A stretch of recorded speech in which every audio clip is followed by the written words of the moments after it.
اور اس کی واحد خوبی عالم ہونا ہوتا تھا. اور عالم محدثین کی اصطلاح میں عامل کو کہتے ہیں، جو جانتا بھی ہے عمل بھی کرتا ہے. بے عمل کو عالم کہا نہیں جاتا. وہاں آپ نے عبداللہ بن زبیر کے عامل کے پیچھے نماز پڑھی ہے، یہاں آپ نے خارجیوں کے عامل کے پیچھے نماز پڑھی ہے، وہاں جا کے آپ نے امویوں کے عامل کے پیچھے نماز پڑھی ہے. تو حضرت یہ کیا ہے؟ اب سب کو ٹھیک سمجھتے ہیں. مسئلہ سمجھا ذرا. اب خارجی، اموی، فلاں فلاں فلاں، عبداللہ ابن عمر ان سب سے زیادہ خلافت کے بھی اہل تھے، امامت کے بھی اہل تھے، اور سب سے بڑے عالم بھی تھے. لیکن کسی جگہ پہ جا کے جھگڑا نہیں کیا مینوں بناؤں، میرے جتنا وڈا تو ہے ہی کوئی نہیں. اچھا بندہ خود نہیں کرتا، مولوی نے ہن ساری عمر نمازاں پڑھاਉਂدا رہنا، ساڈا منڈا کدے لئی پڑھ کے آیا بھائی، اینوں کڈو اتوں، یہ جاوے اگلے پنڈ، اس مسئلے تے میرے منڈے دا حق ہے. جس محلے دے 2 نیانے پڑھ جان نا، اللہ دی رحمت نال جو منڈے چنگے ہون نا، تے انہاں دے ماں پیو سب تو بڑی کمبختی مولوی دیاں نے.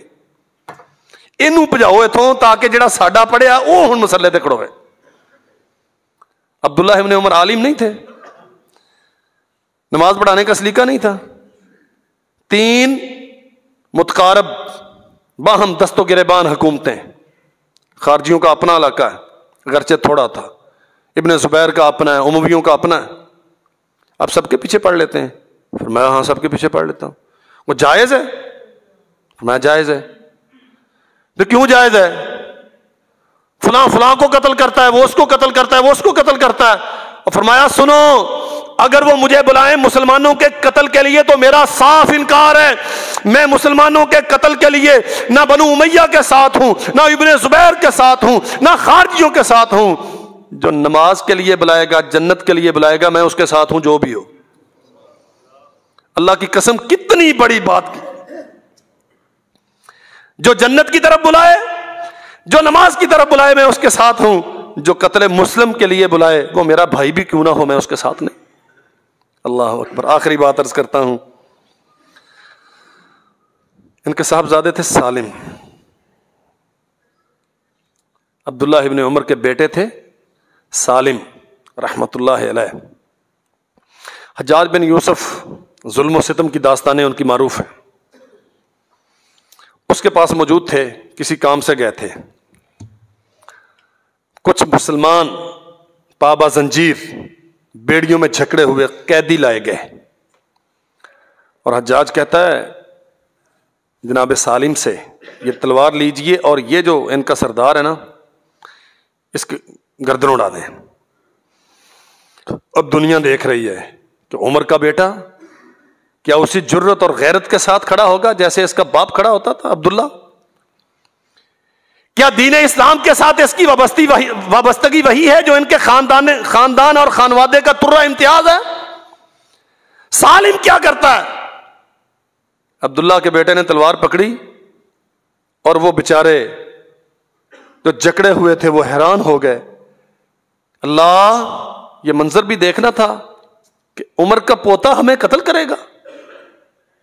آئے، حکمران کی دی ہوئی تلوار ہاتھ میں، اور اس کے سامنے کھڑے ہو گئے. کیا مسلمان ہے؟ اس نے کہا جی اس میں کیا شک ہے، میں مسلمان ہوں. اچھا آپ نے نماز پڑھی ہے؟ وہ تھوڑا ناراض ہو گیا. مولوی صاحب تینوں جڑا کم دیتا گورنر ہے وہ کر پرا، تو قتل کرنا ہے، قتل کر. بندہ مسلمان ہو اور نماز نہ پڑھ، یہ وہ جو قیدی ہے وہ کہہ رہا ہے، میں نہیں کہہ رہا. کہتا آپ سوال کیسا کر رہے ہیں؟ بندہ مسلمان نہ ہو اور نماز نہ پڑھے. کہتے ہیں یار میرے ساتھ بحث نہ کر، مجھے یہ بتا کیا تو نے نماز فجر پڑھی ہے؟ کہتا کیا شک ہے اس میں مسلمان ہوں اور میں نے نماز فجر پڑھی ہے. واپس آئے، تلوار اٹھا کے ماری اسے. کہتے ہیں میں اسے قتل نہیں کرتا. اللہ اکبر. بات سمجھو ذرا، ہمارے لیے تو سب جائز ہے نا. حجاج کہتا ہے کیوں قتل نہیں کرتے؟ کہا یہ مسلمان ہے اور جو کلمہ پڑھتا ہے اس پہ تلوار. یہ نمازی ہے. اور میرے نبی نے فرمایا من صلی الصبح فہو فی ذمۃ اللہ، جس نے فجر کی نماز پڑھی وہ اللہ کے ذمے ہو گیا. عمر کا پوتا عبداللہ کا بیٹا سالم تیری تلوار سے اس کی گردن اڑا کے اللہ کے ذمے کو توڑنے کی جسارت نہیں کر سکتا.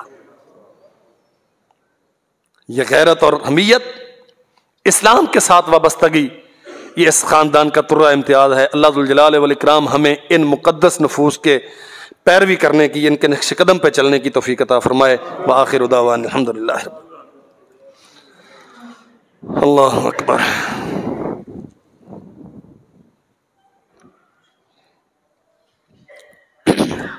آج فروری کی 4 تاریخ ہے، کل 5 فروری ہے. یہ طریقہ کار تو ویسے بنیادی طور پہ انگریز کا ہے. وہ کہتے ہیں کہ پورا سال ماں پیو سے کوئی رابطہ، ماں باپ سے کوئی رابطہ نہ کرو، اور سال کے بعد ایک دن ان کے نام پہ منا لو، پھول بھیج دو، تو یوم والدین کا حق ادا ہو جاتا ہے. بہرحال ہمارے ہاں 1992 سے مرحوم قاضی حسین احمد صاحب رحمہ اللہ، ان کی تجویز سے یوم یکجہتی کشمیر کے عنوان سے 5 فروری کو پاکستان میں جلسے ولسے ہوتے ہیں. تفصیلات کا وقت نہیں ہے. ہماری ذمہ داری ہے بحیثیت پاکستانی بھی، بحیثیت مسلمان بھی، کشمیریوں کی مدد کرنا اور ان کی آزادی کے لیے کردار ادا کرنا ہماری ذمہ داری. ہم مانے نہ مانے حکومتیں کیا کرتی ہیں، واللہ مجھے ڈر ہے کہ قیامت کے دن اللہ ذوالجلال والاکرام کی بارگاہ میں یہ سوال اگر ہم سے کر لیا گیا تو ہمارا اس میں جواب کیا ہے. یہ تنظیموں جماعتوں کا مسئلہ نہیں ہے، بحیثیت مسلم ہمارا مسئلہ ہے. میں دعا کرتا ہوں اللہ ذوالجلال والاکرام ہمیں ان کے ساتھ کھڑا کرے جو اخلاص کے ساتھ کشمیریوں کی آزادی کے لیے عملی جدوجہد کرتے ہیں. صرف سال کے بعد جلسے کرنا اور کچھ بیانات دینا چلیں، اللہ کرے ان کا یہ عمل ان کے اخلاص کی طرف بڑھنے کا سبب بنے، اور یہ قوم غیرت جہاد کے ساتھ ہمکنار ہو کے اپنے مقبوضہ جات کی آزادی کے لیے نبوی منہج پر شہادتوں کی تاریخ رقم کرنے کے لیے تیار ہو جائے، تو انشاءاللہ پھر روئے زمین پہ کوئی کشمیری مظلوم نہیں رہے گا. آزادیوں کے ساتھ انشاءاللہ زندہ رہیں گے. کل اس عنوان پہ پورے ملک میں جلسے ولسے ہو رہے ہیں. یہاں بھی انشاءاللہ 11 بجے دن جو یہ رائے اسٹیڈیم ہے اس میں انشاءاللہ جلسے کا انعقاد کیا گیا ہے، تو بھائی کوشش کریں وہاں پہنچنے کی. ان الحمدللہ نحمدہ ونستعینہ ونستغفرہ ونعوذ باللہ من شرور انفسنا وسیئات اعمالنا من یہدہ اللہ فلا مضل له ومن یضلل فلا ہادی له. اشہد ان لا الہ الا اللہ وحدہ لا شریک له وان محمدا عبدہ ورسولہ. اللہم صل وسلم علی عبدک ونبیک محمد وبارک وسلم وصل علیہ. سبحان ربک رب العزۃ عما یصفون وسلام علی المرسلین والحمد للہ رب العالمین.